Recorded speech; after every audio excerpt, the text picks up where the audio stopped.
Hello, मैं Raipur health clinic Tatyapara चौक छत्तीसगढ़ से director GP Singh.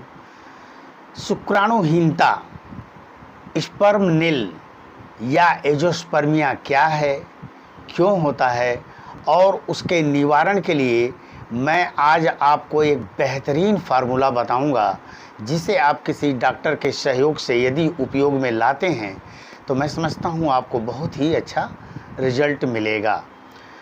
शुक्राणुहीनता क्या है? एजोस्पर्मिया, स्पर्म नील। वीर्य के अंदर शुक्राणुओं की संख्या, स्पर्म की संख्या 60 to 150 मिलियन, 6 करोड़ से 15 करोड़ के बीच में होनी चाहिए। और यह संख्या यदि नील है, जीरो है, जिसे हम एजोस्पर्मिया के नाम से जानते हैं। तो यह क्यों हो जाता है? इसके कई कारण हो सकते हैं। सबसे बड़ी बात होती है, शरीर के अंदर एंटी स्पर्म्स बॉडीज़ पैदा होते हैं जो शुक्राणुओं को मार देते हैं या उसके कारण मर जाते हैं। या हो सकता है टेस्टिस, जहां शुक्राणु जनरेट होते हैं, अंडकोशों में शुक्राणु पैदा होता है, उसका विकास ही न हुआ हो या बहुत कम हुआ हो, जिसकी वजह से स्पर्म नील हो। या टेस्टिस के अंदर शुक्राणु तो बन रहा है लेकिन वहाँ से नलियों के माध्यम से वीर्य से मिल करके जब संबंध बनाता है इंसान तो वीर्य से निकल नहीं पाता है, जिसकी वजह से भी स्पर्म नील हो सकता है। नशा, बीड़ी, सिगरेट, शराब, ड्रग्स, इस सेक्स के दुश्मन है, शुक्राणुओं के दुश्मन है, शारीरिक स्वास्थ्यता के दुश्मन है। यदि इसमें से हम कोई भी चीज़ लेते हैं, शुक्राणु कम हो सकता है या स्पर्म नील भी हो सकता है। मोटापा के कारण शारीरिक स्थूलता बहुत ज़्यादा बढ़ जाती है, जिस कोलेस्ट्रॉल बहुत ज़्यादा बढ़ जाता है, शारीरिक एक्टिविटीज़ बहुत ज़्यादा घट जाती है, जिसकी वजह से भी यह समस्या हो सकती है। हार्मोनल, सेक्स हार्मोन टेस्टोस्टेरोन लिंग अंडकोश, शुक्राणु, दाढ़ी, मूंछ पुरुष के अंदर पौरुष शक्ति का निर्धारण करता है। ये हार्मोन से यदि फर्स्ट क्लास का बनेगा तो फर्स्ट क्लास का लिंग का ग्रोथ 8-10 मिनट से लेकर के 15-20 मिनट तक की डिस्चार्जिंग टारगेट, 6 करोड़ से 15 करोड़ के बीच में शुक्राणु यानी 60 to 150 मिलियन के बीच में शुक्राणु, एक रात में एक बार संबंध हो गया, दूसरी, तीसरी, चौथी, पांचवी बार की स्थितियाँ, इसको कहते हैं फर्स्ट क्लास की स्थिति। यही हार्मोन से यदि कम बनेगा तो सेक्सुअल एक्टिविटीज़ कम होगी और एकदम नहीं बनेगा तो एकदम नहीं होगी। इसके अलावा आपका व्यायाम का अभाव हो सकता है। अगर हम शारीरिक एक्टिविटी, एक्सरसाइज आदि, प्राणायाम आदि नहीं करते हैं तो भी कमियां हो सकती हैं। Medical issue, BP, sugar, thyroid, liver, kidney, heart, ऐसी कोई भी डिसीज होती है तो आपकी परफॉर्मेंस घट जाएगी, शुक्राणु आदि घट सकते हैं या कम हो सकते हैं। इसके अलावा मेडिकल इशू जैसे हमने आपको बता ही दिया है, कुछ एंजाइटी, डिप्रेशन या हम बहुत ज़्यादा तनाव में रहते हैं तो भी स्पर्म आदि की क्वांटिटी कम हो सकती है। तो एक स्वस्थ आदमी के अंदर जो वीर्य की संख्या को एक डॉक्टर देखता है, वीर्य के अंदर शुक्राणु की स्पीड को, गति को, एक्टिव कितने हैं उनको देखता है, कितने मरे हुए हैं और उनकी संख्या, यही सब देखी जाती है। मान लीजिए स्पर्म नील है तो जैसा कि हमने बताया था, आज आपको एक बेहतरीन फार्मूला बताऊंगा जिसे आप बना करके किसी डॉक्टर के सहयोग से यदि उपयोग में लेते हैं तो मैं समझता हूँ आपको बहुत ही ज़बरदस्त रिस्पांस मिलेगा। तो पहली चीज़ है हीरक भस्म। पहली चीज़ है हीरक भस्म 300 मिलीग्राम यानी 300 mg। अगला है बसंत कुसुमाकर रस 5 ग्राम ले लीजिए, सिद्ध मकर ध्वज 5 ग्राम, त्रिवंग भस्म 5 ग्राम, अभ्रक भस्म 10 ग्राम, गिलोय शत 10 ग्राम, प्रवाल पिष्टी 10 ग्राम। ये जितनी भी चीज़ें हैं इनको ले करके एक खरल में अच्छी तरीके से मिलाइए, मिला करके 60 भागों में डिवाइड कर लीजिए और भोजन या नाश्ता से आधा घंटा पहले गुनगुने पानी से या सिंपल पानी से आप सुबह और शाम को यानी खाली पेट शाम को आधा घंटा पहले ले सकते हैं।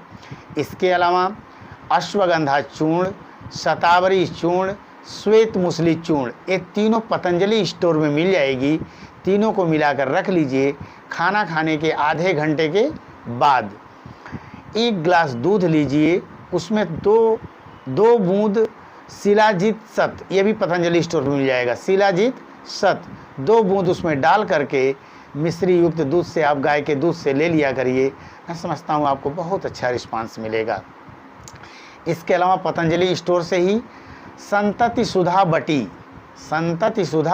बटी, यौनामृत बटी, चंद्रप्रभा बटी, ये 3 टैबलेट्स भी मिलेंगी, जिनको खाना या नाश्ता या भोजन के आधे घंटे के बाद आप ले लिया करें।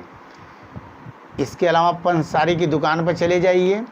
कौच बीज और गुंजा, ये दोनों चीज़ें पंसारी की दुकान पर मिल जाती हैं। 1-1 पाव यानी 250-250 ग्राम ले आइए और 4 लीटर दूध में एक कपड़े में पोटली में बांध करके उसमें डाल दीजिए और दूध को बॉयल करिए। इतना बॉयल करिए कि दूध एकदम गाढ़ा हो जाए, तो उस पोटली को निकाल करके कौच बीज गुंजा को छील करके छिलके को हटा दीजिए और उसको सुखा करके कूट पीस करके रख लीजिए। और खाना खाने के आधे घंटे के बाद दूध से जब टैबलेट्स आदि लेते हैं, इसको भी आधा चम्मच या 1 चम्मच ले सकते हैं। इतना करने के बावजूद आपको कम से कम 1 घंटा अनुलोम विलोम और 1 घंटा आधा घंटा 1 घंटा मिलाकर के दोनों, कम से कम आधा घंटा अनुलोम विलोम और कपालभाति जरूर करेंगे। योग प्राणायाम जरूर करिए आप। और 10 या 12 बादाम रात को भिगो दीजिए, सुबह उसको चबा चबा करके खा लिया करिए। 3-4 अखरोट भी ले सकते हैं, 2-4-5 ठो 7 ठो काजू भी ले सकते हैं। और किशमिश 2 मुट्ठी रात को धो करके भिगो दीजिए, उसको भी सुबह सुबह चबा कर ले लीजिए। अंकुरित बीज ले लिया करिए, अंकुरित जैसे चना, मूंग, मोठ, ये सब चीज़ें रात को भिगो दीजिए, सुबह किसी चीज़ में जगा लीजिए, अंकुरित कर लीजिए और उसको आप ले सकते हैं। योग प्राणायाम करिए, सब कुछ आपका मस्त स्थिति बन जाएगी, बहुत ही अच्छा आपको रिजल्ट मिलेगा। ध्यान दीजिए, ये जितनी भी चिकित्सा हमने जितनी चीज़ों को बताया है, एक डॉक्टर के सहयोग से लेंगे। और यह चीज़ सबसे अच्छा रिस्पांस कब देती है? जब इन दवाओं के साथ साथ हार्मोनल ट्रीटमेंट चल जाए। हार्मोनल ट्रीटमेंट कुछ इंजेक्शन आदि होते हैं जो डॉक्टर के सहयोग से ही किया जा सकता है। 12 कुछ इंजेक्शन लगा दिए जाते हैं और फिर ये सब लेते हैं, तो हम समझते हैं बहुत अच्छा रिस्पांस मिलता है। MC जिस दिन आती है, मासिक धर्म जिस दिन आता है, उसके ठीक 12वें, 13वें, 14वें और 15वें दिन बच्चे के लिए इन संबंध बनाना चाहिए। जैसे 1 तारीख को MC आया तो 12, 13, 14, 15 यानी MC के 12वें, 13वें, 14वें, 15वें दिन संबंध बनाइए। मैं समझता हूँ आपको बहुत अच्छा रिस्पांस मिलेगा। इसके अलावा अगर किसी कारणवश आपको सफलता नहीं मिलती है या दवा आदि बनाने में कोई प्रॉब्लम्स होती हैं, रायपुर हेल्थ क्लिनिक तात्यापारा चौक छत्तीसगढ़ में स्थित है। यहाँ आ करके मिल सकते हैं। हमारे सुबह 10 बजे से लेकर के शाम 7 बजे तक डॉक्टरों की टीम रहती है, उनसे मिल सकते हैं या हमसे बात कर सकते हैं। और कोई भी समस्या हो, हमारे नंबरों पर कॉल करके सुबह 10 बजे से लेकर के 7:30 बजे के बीच में हमसे आप बात कर सकते हैं। थैंक यू, नमस्कार।